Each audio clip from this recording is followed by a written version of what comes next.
LAC पर भारत ने दिया ड्रैगन को जवाब।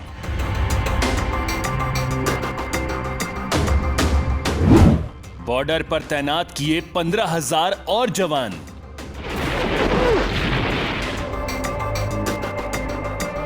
चीन की साजिश को देखते हुए भारत ने एलएसी पर फिर से अपने सैनिकों को बढ़ा दिया है।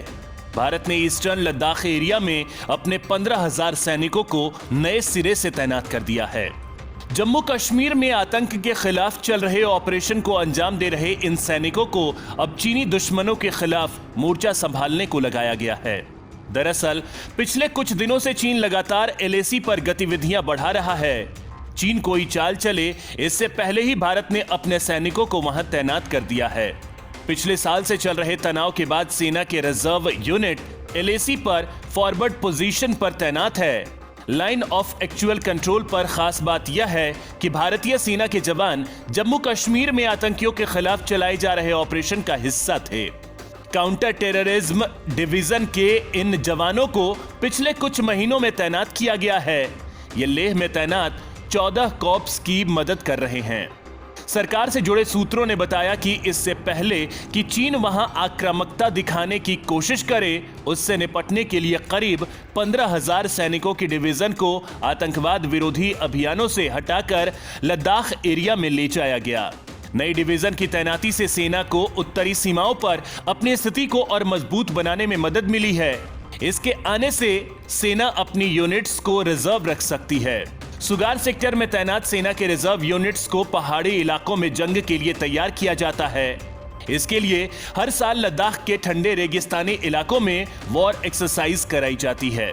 पिछले साल से चीन के साथ चल रहे तनाव के बाद से ही सेना के रिजर्व यूनिट एलएसी पर फॉरवर्ड पोजीशन पर तैनात है। भारत ने ईस्टर्न लद्दाख सेक्टर में लगभग 50,000 सैनिकों को तैनात किया है। इससे सैनिकों की संख्या पिछले साल के मुकाबले दोगुनी हो गई है। 1962 के युद्ध के बाद पहली बार एलएसी पर भारतीय सैनिकों की संख्या 2 लाख के करीब हो गई है। यहां चीन के भी करीब इतने ही सैनिक मौजूद हैं।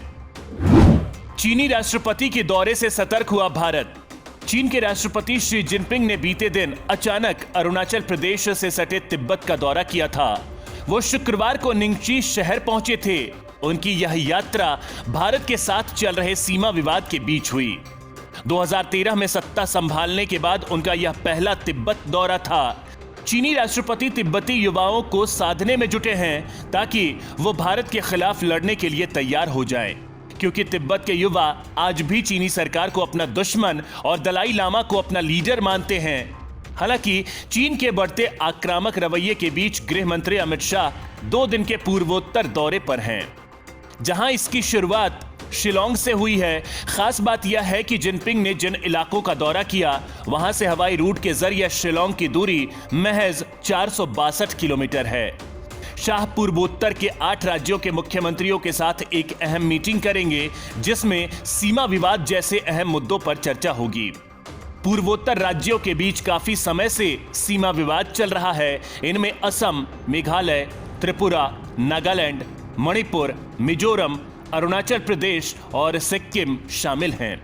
असम का अरुणाचल प्रदेश, मेघालय, नागालैंड और मिजोरम के साथ सीमा विवाद है। चीन की चुनौती के बीच भारत का बड़ा संदेश। हाल ही में कई रिपोर्ट्स में दावा किया गया था कि चीन अरुणाचल से सटे इलाकों में मिलिट्री कंस्ट्रक्शन का काम कर रहा है। जिनपिंग ब्रह्मपुत्र नदी को फिर देखने गए, जिस पर चीन दुनिया का सबसे विशाल बांध बना रहा है। इतना ही नहीं, चीनी सेना के तिब्बत में तैनात स्थानीय सैनिकों से युद्ध की तैयारी मजबूत करने को भी कहा है। जिनपिंग का दौरा अपने आप में भारत के लिए अहम मायने रखता है और सेना को दिए इस निर्देश से एक बार फिर ड्रैगन की असली मंशा पर सवाल खड़े होना लाजमी है। ऐसे में गृह मंत्री के दौरे से यह साफ संदेश जाता है कि भारत हर चुनौती के लिए तैयार है और अपनी संप्रभुता की रक्षा के लिए तत्पर है। रिपोर्ट के मुताबिक चीनी राष्ट्रपति ने दौरा ऐसे समय पर किया है जब हाल ही में चीन ने पहली बार पूरी तरह बिजली से चलने वाली बुलेट ट्रेन का संचालन शुरू किया। यह बुलेट ट्रेन राजधानी लहासा और निंगची को जोड़ती है। इसकी रफ्तार 160 किलोमीटर प्रति घंटा है। अगर चीन भारत का युद्ध होता है तो यह रेलवे लाइन रणनीतिक रूप से उसके काफी काम आएगी। चीन पूर्वी लद्दाख के करीब झिंजियांग प्रांत के शाक्चे शहर में लड़ाकू विमानों का नया बेस तैयार कर रहा है। यह निर्माण भारत के काशगर और होगन के मौजूदा फाइटर एयरबेस को टारगेट कर बनाया जा रहा है। सूत्रों के मुताबिक शाक्चे में पहले से एयरबेस बना हुआ था, लेकिन चीन इसे अब अपने फाइटर प्लेन के हिसाब से डेवलप कर रहा है। भारतीय सेना की 5 डिवीजन तैयार। चीनी सेना की एक्टिविटी को देखते हुए लेह में 14 कॉर्प्स के पास अब 2 डिवीजन हैं। ये कारू की 3 डिवीजन के साथ चीन सीमा की निगरानी में हैं। कुछ एक्स्ट्रा आर्म्ड यूनिट्स भी उस इलाके में तैनात की गई हैं, जहां पिछले साल से भारी सैन्य जमावड़ा है। पिछले साल अप्रैल मई में चीन ने ईस्टर्न लद्दाख के सामने वाले इलाकों में एक्सरसाइज के बहाने सैनिकों को जमा किया था। इसके बाद कई जगह पर घुसपैठ की घटनाएं हुई थीं। भारत सरकार ने चीन को जवाब देने के लिए इस इलाके में लगभग उसी के बराबर संख्या में सैनिकों को तैनात कर दिया। हालात इतने खराब हो गए थे कि 4 दशकों से ज्यादा वक्त बाद एलएसी पर गोलियां तक चली। इसी दौरान 15 जून को गलवान घाटी में चीनी सेना के साथ हुई झड़प में 20 भारतीय सैनिक शहीद हो गए थे।